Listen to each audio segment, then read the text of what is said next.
Parlok bun napreng jong pi yakini kisngi pi lang abhamo hakaba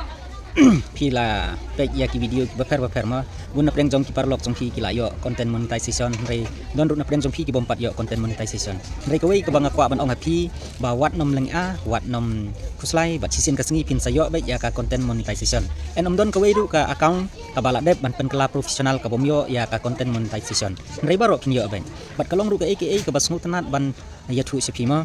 ba na kawai kasngi sya kawai kasngi menta hapot jela jongi kila nang yo ya ka content monetization bat kila yo ruban kamai bat kalong hiru ka jingirap ka ba si kadai ha ka ba pinyo ban kamai na po Facebook da ka ba ki pelut por tang san lani 10 minit ha ka singi ha ka jing syapat ngam kwa ba pin pelut por than ha ka Facebook nrei kat ba pin pat yo ya ka content monetization yele ban tre ya lagi jong ki kam ki jam yele ban tre ya ki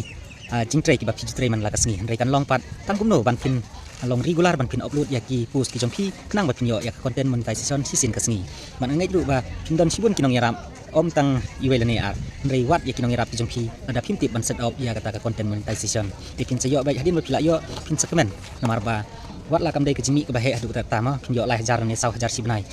te kala long ki jing yarap pi nomor ba kapor jongpi kan dot tang pembahasan dan 10 menit ka singi te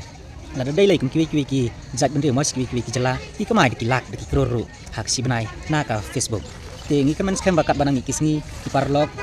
ki nang smutu ngin ai jing kersan mar kliang bon apreng jong pi ong nga ba ngam ju ai jing kersan rei hoi hakapor bang lapor ngajulat ki video ki jong pi pat sa check ki video ki jong pi bang lai bun sin hi bang kam yo por ban lai dei na ki status ma ki upload status jong pi na kam yo por ban lai rei bangan chu ki video la dakim wan notification sanga kamut kumno pat ngan la ban pendap ya kata ka